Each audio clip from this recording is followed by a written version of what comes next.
Shalom jemaat yang dikasihi Tuhan.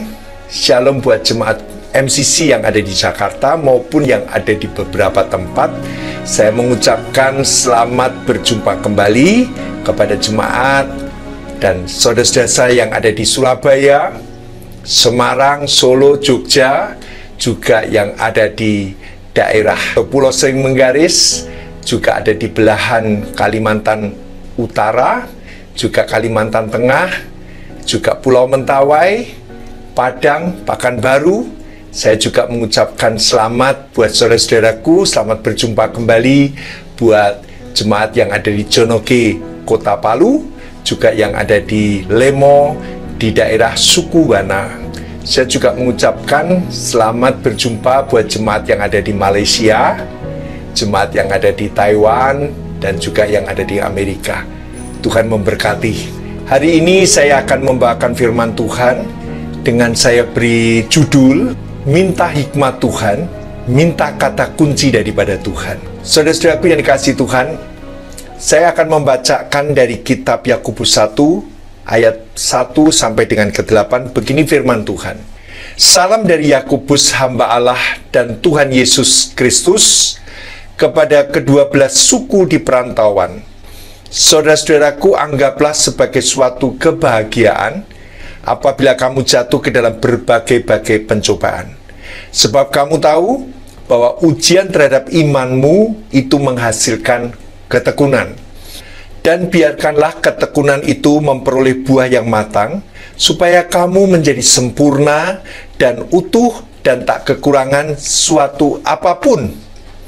Tetapi apabila di antara kamu ada yang kekurangan hikmat, hendaklah ia memintakannya kepada Allah, yang memberikannya kepada semua orang dengan murah hati dan dengan tidak membangkit-bangkit. Maka hal itu akan diberikan kepadanya. Hendaklah ia memintanya dalam iman dan sama sekali jangan bimbang, sebab orang yang bimbang sama dengan gelombang laut yang diombang-ambingkan kian kemari oleh angin. Orang yang demikian janganlah mengira bahwa ia akan menerima sesuatu dari Tuhan. Sebab orang yang mendua hati tidak akan tenang dalam hidupnya. Saudara-saudara yang dikasihi Tuhan, Yakobus menuliskan surat ini kepada jemaat. Pada saat itu mereka ada di dalam perantauan. Dikatakan kepada kedua belas suku di perantauan. Sebenarnya ini merupakan suatu dampak dari kejadian dari Kisah Para Rasul 11 ayat 19. Sementara itu banyak saudara-saudara telah tersebar karena penganiayaan yang timbul sesudah Stefanus dihukum mati. Mereka tersebar sampai ke Fenisia, Siprus, dan Antioquia. Keadaan jemaat sudah tidak lagi di Yerusalem, mereka tersebar karena penganiayaan. Sehingga muncul sebuah ketakutan yang sangat besar dalam penganiayaan itu, sehingga mereka tersebar. Mereka yang pergi mengalami suatu pengalaman-pengalaman yang baru, seperti dislocation, atau sesuatu yang dimana mereka harus beradaptasi dengan tempat yang baru. Mereka juga mengalami sebuah kesepian yang sangat-sangat sepi, karena mereka tersebar dan mereka hidup di dalam ketakutan. Pelarian dari sebuah penganiayaan besar ini terjadi juga pada 12 suku Israel. Jadi tidak terkecuali, semua suku mengalami saat itu. Sehingga saudaraku, kalau ini dimengerti, dipahami, artinya apa? Bahwa semua mengalami sebuah kekacauan besar, sebuah kejadian yang luar biasa. Yakobus ketika menuliskan ini, dia juga mengalami pengalaman yang namanya penganiayaan ini. Siapakah Yakobus itu? Apakah Yakobus saudara Yesus? Atau Yakobus saudara Yohanes anak Zebedeus? Atau Rasul Yakobus anak Alfeus? Saudaraku, menurut Calvin, bahwa diterangkan yang dimaksud Yakobus di sini adalah anak Alfeus, tetapi sebenarnya yang dimaksud ialah Yakobus saudara Yesus. Pada waktu dia menuliskan suratnya, Yakobus merupakan pemimpin jemaat di Yerusalem. di mana di masa itu banyak masalah yang menimpa jemaat, termasuk dibunuhnya Stefanus waktu itu. Karena anggota dari jemaat itu, penindasan umat Kristen, dan banyaknya umat atau jemaat yang harus pergi dari Yerusalem karena ketakutan, karena penganiayaan yang terjadi. Di masa yang sulit ini, saudaraku, sebagai pemimpin gereja, sebagai gembala gereja, dengan surat ini kita bisa melihat bahwa Yakobus tetap memperhatikan domba-dombanya, meskipun sulit berhubungan. Hal ini sama, saudaraku. Bagaimana dengan situasi masa pandemi COVID-19, situasi yang sulit, tetapi bagaimana kita harus tetap berhubungan, walaupun lewat sosmed, saudaraku. Saya sebagai hamba Tuhan bertanggung jawab dalam hal itu. Saya ingin tetap terus belajar dari Yakobus untuk setia menguatkan jemaat. Dalam Yakobus dituliskan dalam ayat yang kedua, saudara-saudaraku, anggaplah sebagai suatu kebahagiaan apabila kamu jatuh ke dalam berbagai pencobaan. Akibat perantauan ini, saudaraku, ketakutan yang besar karena penganiayaan, itu terjadi apa, saudaraku? Terjadi banyak pencobaan yang mereka alami. Di dalam mereka merantau tidak 1-2 pencobaan, tapi begitu banyak pencobaan yang mereka alami. Dan dikatakannya ayatnya yang ketiga, sebab kamu tahu bahwa ujian terhadap imanmu itu menghasilkan ketekunan. Saudaraku, kejadian luar biasa ini dikaitkan dengan sebuah kebahagiaan. Dan kejadian yang luar biasa ini dihubungkan dengan ujian iman yang menghasilkan ketekunan, memperoleh buah yang matang, supaya kamu menjadi sempurna dan utuh dan tidak kekurangan suatu apapun. Situasi ini membuat orang kekurangan apapun, saudaraku. Kekurangan hikmat, ketakutan, kebingungan, kekurangan iman. Saudaraku yang dikasihi Tuhan, ketakutan ancaman penganiayaan ini oleh Yakobus,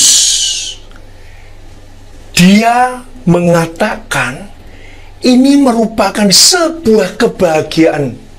Saudara, apa artinya kebahagiaan? Dalam ketakutan, kebahagiaan apa maksudnya? Yakobus lagi menekankan bahwa ini merupakan ujian iman sehingga engkau bisa tekun dan memperoleh buah yang matang sehingga hidupmu sempurna. Sebagai orang Kristen, saudaraku, kesempurnaan iman itu didapat dari apa? Dari pergumulan, dari berbagai macam ujian iman. Itu membuat orang Kristen tekun dengan Tuhan, membuat orang Kristen sungguh-sungguh mencari Tuhan, mencari kekuatan Tuhan. Kita jangan hanya berhenti pada pertobatan, tetapi engkau harus bertumbuh, dan kemudian engkau harus mencapai kepada sebuah kedewasaan iman.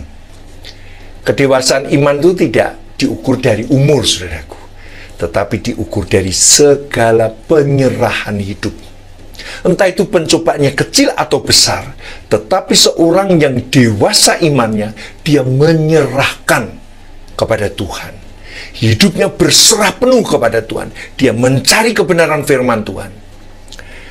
Saya merasa kagum, saudaraku, akan surat Yakobus ini, karena Yakobus dapat menguatkan dan memberikan statement kepada jemaat, sebuah statement yang mengacu kepada sebuah kesimpulan, apa yang membuat kebingungan umat Tuhan, kekacauan umat Tuhan ini, yang dirasakan karena penganiayaan, di mana Yakobus mampu membalikkan keadaan yang terpuruk ini menjadi sebuah kemuliaan yang besar. Amin. Yakobus mampu membawa ketakutan jemaat yang tersebar, yang merantau karena takut aniaya. Yakobus dengan suratnya menguatkan Justru sebuah kebahagiaan kalau kamu jatuh dalam pencobaan, supaya kamu menjadi tekun. Dan dalam ketekunan kamu membaca, mencari firman Tuhan, setiap hari, setiap saat, setiap jam, dia cari jawaban dari firman Tuhan, itu membuahkan buah yang matang dan menuju kepada kesempurnaan. Luar biasa, saudaraku. Ini bukan hal yang gampang, saudaraku. Kesempurnaan yang bagaimana, saudaraku? Yakobus mengatakan menuju kepada kesempurnaan. Yakobus mengatakan supaya kamu menjadi sempurna dan utuh, tidak kekurangan suatu apapun. Pencobaan membuat kita jadi kurang iman, saudaraku. Pencobaan membuat kita jadi kurang berani. Pencobaan membuat kita jadi kurang bisa berpikir yang positif. Tetapi orang yang tekun membaca firman, yang tekun mencari hadirat Allah di dalam doa, Yakobus katakan, ketekunan itu akan membuahkan sebuah buah yang matang. Iman kita yang matang, saudaraku. Bukan iman yang asal-asal dimatangkan karbitan, tidak. Tetapi iman yang sungguh-sungguh matang. Karena apa? Karena dia mengalami. Dia mencocokkan dengan firman Tuhan. Dia mencocokkan dengan kehendak Allah ketika mereka mengalami pencobaan itu. Dia mencari tahu jawaban demi jawaban daripada Tuhan melalui firman dan doa. Sehingga Yakobus katakan, buah yang matang ini memberikan kamu kesempurnaan dan utuh, sehingga kamu tidak kekurangan suatu apapun. Haleluya. Suatu apapun tidak kekurangan. Itu jaminan pasti dari firman Tuhan. Orang yang senantiasa berlutut berdoa mencari wajah Tuhan, dia tidak kekurangan apapun. Amin. Ini ayatnya, saudaraku. Dia tidak kekurangan apapun. Hidupnya utuh, kepribadiannya utuh, keyakinannya utuh, imannya utuh, saudaraku. Itu diperoleh dari ketekunan mencari Tuhan. Segala pergumulan yang kita hadapi sebenarnya merupakan alat untuk menguji iman kita. Saudaraku, dalam kekacauan penganiayaan yang besar itu, ketika mereka menyingkir lari dari Yerusalem, mereka di dalam satu ketakutan yang besar. Dan saudaraku, pertanyaannya muncul, ketika seseorang di dalam satu ketakutan, ini mau dibawa kemana iman ini? Mengerti, saudaraku? Kita kadang tidak mau mikir surga lagi, tapi kita mau memikir hari depan kita bagaimana, esok hari ini bagaimana. Iman kita ini mau kemana, saudaraku? Dalam kebimbangan, dalam orang yang mendua hati, itu terjadi. Ketika apa? Orang di dalam pencobaan bisa mendua hati. Dia tidak teguh imannya, seperti gelombang laut yang diumbang-ambingkan. Kadang percaya, kadang tidak. Besok percaya, besoknya lagi tidak percaya. Besok yakin penuh, yakin gulagakin. Tiba-tiba besok dia tidak percaya. Dia skeptis. Dia tidak urusan. Ini situasinya, saudaraku. Orang yang di dalam pencobaan situasinya seperti itu. Dia bisa mendua hati. Dia cari jawaban yang secara logika kelihatannya benar. Secara logika membahagiakan dia sesaat. Tetapi saudaraku, Yakobus menuliskan, ketekunan itu memperoleh buah yang matang. Iman yang matang, iman yang sempurna, iman yang utuh, iman yang tidak kekurangan sesuatu apapun.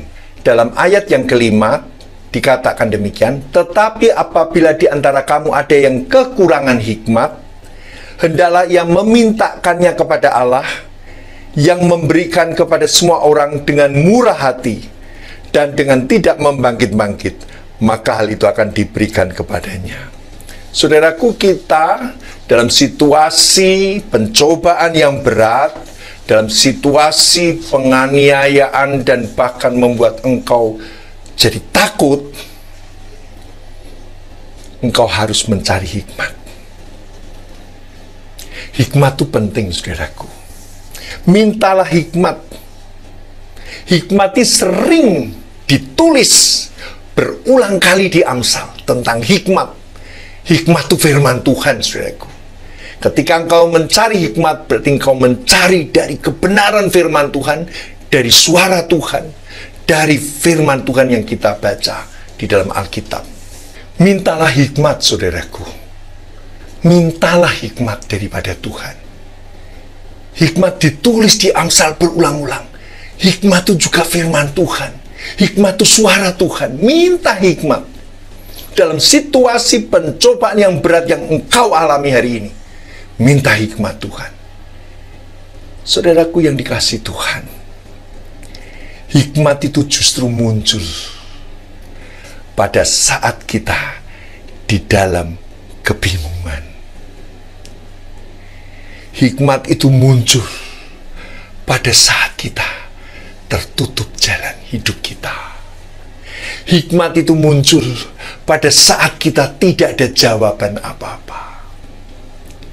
Karena Tuhan akan memberikan kepada mereka yang meminta. Saudaraku yang dikasihi Tuhan, apa yang engkau ketahui tentang hikmat? Ketika orang di dalam suatu masalah yang dihadapi, kadang pikiran ini dikacaukan oleh suara-suara dari luar, oleh nasihat-nasihat dari luar, oleh dorongan-dorongan orang yang mendorong saudara untuk berbuat ini, berbuat itu. Itu membuat kita jadi bingung, saudaraku. Saudara tahu, hidupmu ditentukan oleh Tuhan. Langkah hidupmu ditentukan oleh Tuhan, bukan oleh manusia. Oleh sebab itu, saudaraku, mintalah hikmat. Hikmat itu ketika engkau membaca firman Tuhan, engkau mendalami dan merenungkan kata-kata dalam firman itu, maka itu akan masuk dalam hati kita. Dan dia akan memisahkan dari pikiran kita dan pertimbangan kita. Dan di situ akan jelas sekali apa yang Tuhan inginkan untuk engkau lakukan. Itu jelas sekali apa yang harus engkau jalani dalam langkah selanjutnya. Itu jelas sekali engkau tidak perlu takut karena Tuhan bicara langsung dengan hikmat itu. Oleh sebab itu, saudaraku, hikmat ini sangat penting. Ketika saudara membaca firman Tuhan, bukan saja sekedar membaca firman Tuhan, tapi saudara coba renungkan kata-katanya. Lalu coba saudara berdoa kepada Tuhan, Tuhan, tolong saya untuk mengerti maksud firman-Mu. Tolong Tuhan, apa maksud firman-Mu? Saudaraku, engkau akan mengerti, karena Tuhan akan bicara kepada saudara.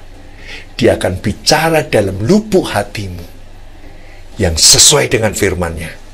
Dia akan menolong engkau. Dia akan memberikan jalan yang terbuka, pintu yang dibukakan oleh Tuhan. Segala sesuatu yang mustahil, yang tidak mungkin, itu mulai dibukakan oleh Tuhan.